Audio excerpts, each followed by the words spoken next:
up, everyone? Welcome to the New Level Podcast, where we have the real conversations, experts, entrepreneurs, creators, and professionals who are changing lives and taking their career to the next level. Whether you're watching on YouTube or listening on your favorite podcast platform, thank you for being here. If you're enjoying today's conversation, don't forget to like, subscribe, and share this episode with someone who could benefit from it. Now let's dive in and welcome today's guest, Don. Hello, hi. Nice Hi, to have nice you here. to meet you. No, nice to meet you as well. So it's Don. What's your last name? Rodriguez? Yes. Don Rodriguez. Yes, I figured. and Don It's nice to Rodriguez. have you here. So tell us a little bit about yourself. Okay, well, so I'm a nurse practitioner. My name is Dawn Rodriguez. I started off as I got into the whole profession of nursing initially, and what made me want to go into aesthetics was because I had rosacea. It's a skin condition where your cheeks turn really, really red. And they didn't know much about it back then, but I wanted to know more about it, so I did more research. I learned about it. Actually, before I became a nurse, I was an esthetician, and I did lots of facials. Then Nice. I wanted to get deeper into the tissue, into the muscle, so I became a nurse so I can do injections. And then later on, just kept progressing and became a nurse practitioner afterwards. And so now here I am practicing aesthetics. After nursing, I got into plastic surgery, and they taught me so much about aesthetics, and here I am. Nice, nice. Now I heard you just opened your first clinic.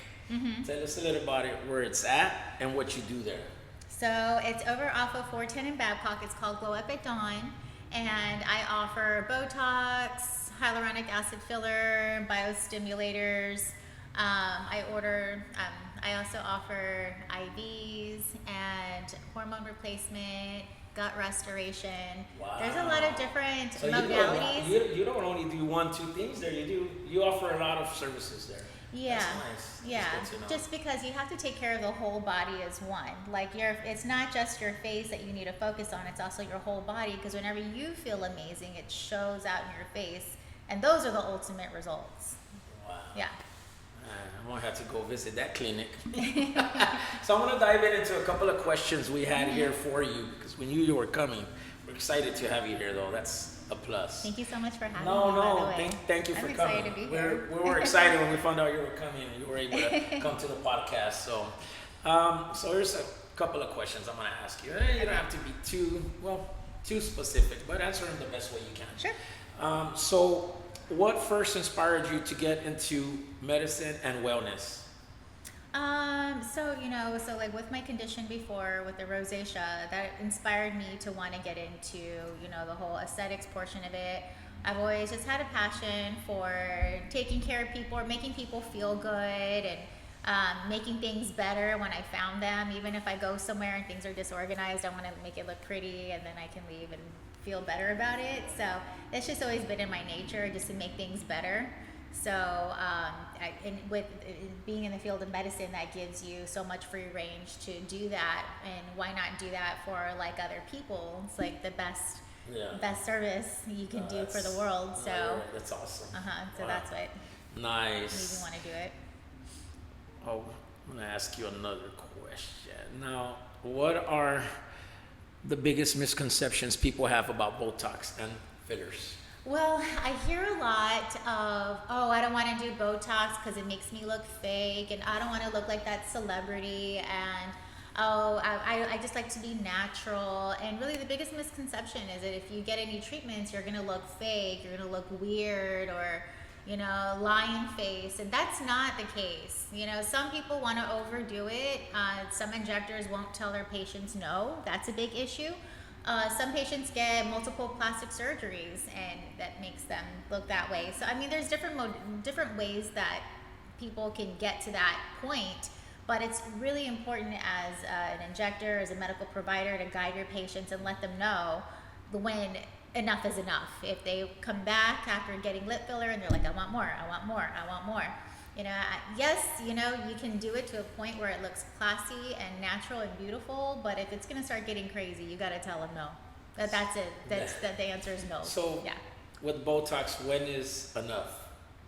When do you tell a patient that, hey, like, is there a certain amount, or like, I mean, everybody's got their different needs, right? Some people might need 50 units, some people might need 100 units, but it all depends on how strong the musculature is in your face, your goals, your anatomy, all those different variables. But I'd say enough is enough where some patients, they'll get their treatment done, and then in 2 to 3 weeks they come back and, you know, they want a little touch up from like a little bit of movement, whatever, and you could touch it up. And then let's say, because it only lasts about 3 to 4 months. Wow. So then let's say month 2, 2.5, they start to see it coming back and they're like, oh my gosh, it's moving. I don't want it to move. Put it back in, put it back in. And that's when you have to say like, no, you have to wait the 3 to 4 month period, because if you keep doing it before that time, you'll start to create a resistance. And then these patients eventually will become resistant to the Botox and it won't work at all. Oh. So that's when you got to say no. Or some patients will come to me from another clinic and they've already had their treatment done, but they just want more. And I'm like, well, how long ago did you get your treatment? And they're like, oh, like a month ago, 6 weeks ago. And I'm like no, like you have to wait. You know, you have to wait that time period. You have to wait so the time period. I see what you just have to make sure you educate your patients, because I mean they don't know. They just know that it's moving and they don't want it to move anymore. So. Nowadays, what is a Botox? With all the competition out there, what is the service? Is there a different price for a different person, or it's the same price? No, it's different prices. I think it just depends on like. Changes. I think it depends on who your injector is and how much experience they have, because you're not just paying for the product itself. You're paying for their experience. You're paying for their skill. A lot of us, we go to lots and lots of multiple trainings all year, every year, and it's very costly. You do cadaver courses where like there's human heads on the table and you have to go and make incisions and find out the different layers. And so we go through all of that training to get like the best experience and the best skills to inject our patients. And so I think it just depends on the injector. And on a person. On the person, you mean like So, if they need more, yes. it costs more? Yeah. So like on a man, for instance, men have very strong muscles in their face. And so they're probably going to need maybe double the amount that a woman would need if she's got the smaller muscles, especially like around here. Men tend to have stronger muscles around their, it's called the glabella, but their 11s tend to be stronger, and then their forehead tends to be stronger. Because the cavemen back in the day, they had that Cro-Magnon, and they used to beat like other cavemen. They used to beat other cavemen to get the woman. So that's naturally how it is. And so yeah, men usually have to do a little bit more. Now we know, y'all hear that? All right, let's take another question. All right, so how do you decide whether someone is a good candidate for Botox fillers or another treatment? And so again, you know, it's based on the anatomy of their skin, what their goals are. If they come to me and let's say this is an older woman and she has very poor skin laxity, and I mean it's just all just fallen down, and she clearly needs a facelift, clearly needs plastic surgery, no amount of filler is going to fix that. So then that's when you educate your patients and you let them know, like, hey, like no amount of treatments I'm going to do is going to make this go away completely. Now, Botox will help. That helps more with the muscles, and you can do some work. You can do some work like with Botox with that in that type of case. Filler would be more of a bridge before you get to the facelift. But eventually that patient's going to need a facelift. So if they're at that point already where like nothing's going to help them, I mean, you know, they're not a good candidate. But I'd say more of the patients who are not there to the facelift portion yet, they still have some time and lots of movement in their face. Some patients start like in their 20s. They start Botox and they don't have wrinkles yet, but 20s? Wow. Listen, they don't have wrinkles yet, but it's preventative. Because the more you make that face, you make it over and over again, eventually that line you keep doing, it just stays. And it doesn't matter if you're making the face or not, the line is going to stay. So preventative Botox is also a thing also. So it just depends on their goals and what you want to achieve. Okay. Other question for you. What skincare routine do you recommend that everyone should follow regardless of age? Always cleanse your face at night and moisturize. Treat your skin like it's leather, because leather you want to keep it nice and conditioned. So moisturize, moisturize, moisturize, and sunscreen every day. You keep your leather out of the sun, otherwise it's going to crack it. So Sunscreen. cleanse, Any kind of moisturize. particular sunscreen you recommend? Because I'm always in the sun. My skin's burnt. I'm burnt, crispy burnt. Like my skin, if you touch it, like you'll scratch your fingers. Yeah. I'm kidding, though. But my skin is burnt from being outside of that. But what kind of? There's different lines. I like Dermavisuals. That's a line that I use. But there's also Color Science. They have more of a thinner formulation. Men usually like the thinner formulation. Is that like a over the counter you can get at Walmart? You usually get it from med spas. Yes. Okay. Yes. So do you sell that at your home? Make sure when we finish we give your number on here for people can reach you at that. Oh, nice. Okay, that's good to know. Okay, what else we asked you that? What about weight loss medications? They're becoming more popular. Who are they actually designed for, and what should people know before starting them? Okay, so they're designed, originally they were designed for diabetics, but now we're starting to find that patients that are on them, it's really helping a lot with lowering cholesterol, lowers the blood pressure, because as you lose the weight, the blood pressure comes down too. It helps prevent cardiovascular disease. There's some studies out there that are starting to show that it's actually helping with Alzheimer's as well. And it helps reduce cravings. It helps reduce sugar cravings. So people who are, alcoholics and need that it's sugar, because alcohol breaks down to sugar. It's showing that it's also helping with those cases as well. What's important to know about that, a lot of people just run to it. They're like, I want to lose 3 pounds. Like, no, it's not for that. It's for patients that are over a certain BMI. Now, there is microdosing for the smaller BMIs, but the way I see it is if you're doing it just to lose a little bit of weight or even to maintain the weight loss, that's okay, but please, please, please maintain muscle mass. I see so many women get on this medication and don't work out, they don't lift weights, they don't mind their protein, and then their body is getting thinner, but they're not maintaining that muscle mass. So what's very important is that you maintain it, because as you lose fat, you will also lose muscle, especially because you're not eating as much. You have to maintain your protein. That's my biggest takeaway with these weight loss medications. Wow. I feel like that's not spoken about enough. That's good to know. That was something I didn't know. So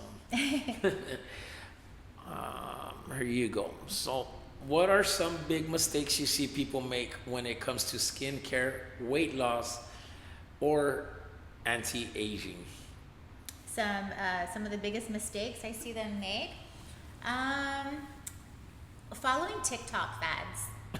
It's just like, I saw this on TikTok, so do you have this and this product, or what do you think about me? And it's just like, I think as TikTok becomes more, they're more influential in the medicine world, then people are just following that, and they want not only the medicine that they're finding or the skin products that they're finding, but also like the different looks. When there was a point where these girls were coming out looking almost like Bratz dolls, with like the big lips, and then everything was very chiseled and sharp, with the sharp cheeks and the sharp jaws, and everything was sharp. Face. Yes, and it was very everything was very prominent, but that was very popular just because that's what you saw all the time.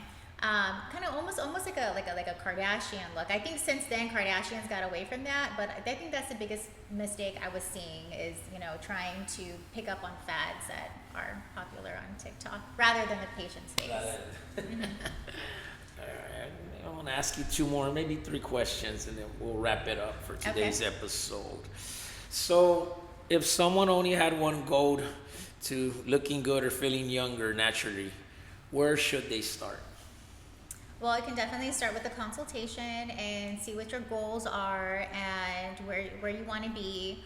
I could take a look at the anatomy of the skin and see, because as the aging process happens, you start to lose fat, you start to lose bone to certain parts of your face. So I can take a look at that patient and see exactly where that depletion is and how we can replace it to help support the structures that are making you look tired or giving you the symptoms, the look that you don't like. So it's sagginess or wrinkles.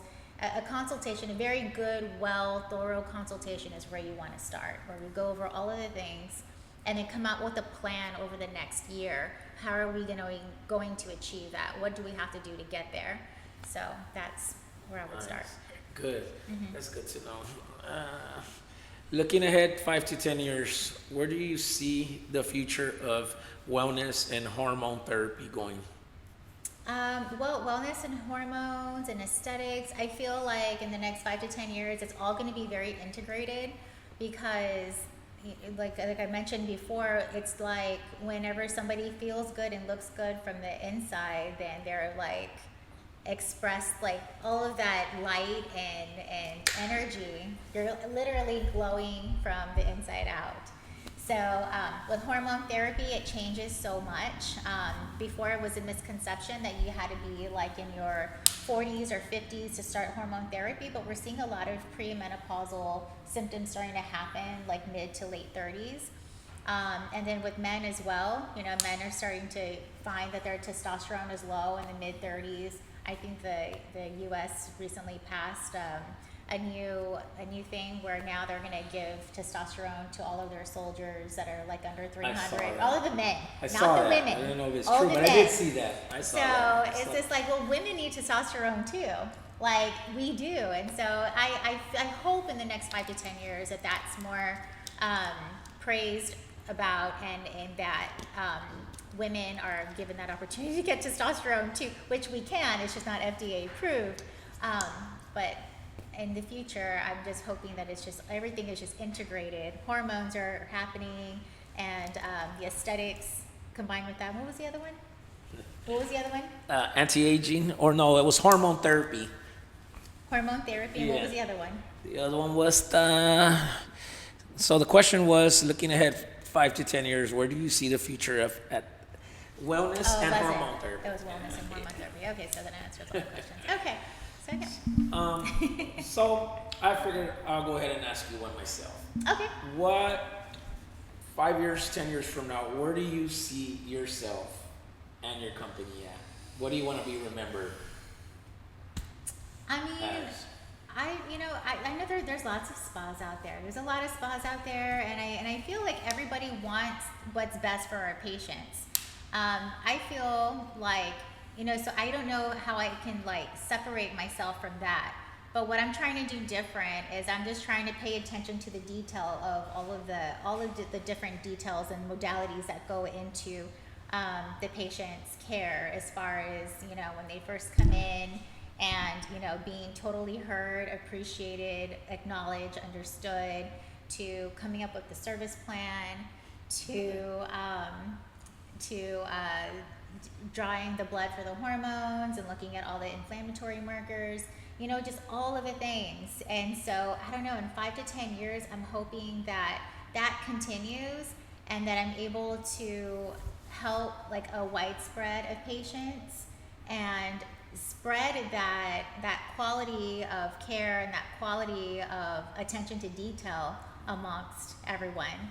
Because I feel like some companies, when they get big, like that gets a little diluted, and then it just turns into like a very transactional, in and out type of feeling. And I don't want it to be that. I want it to be like, you want to like, stand hey, out from these here. other companies. Yes, you're here. Like, we're friends. Let's talk about it.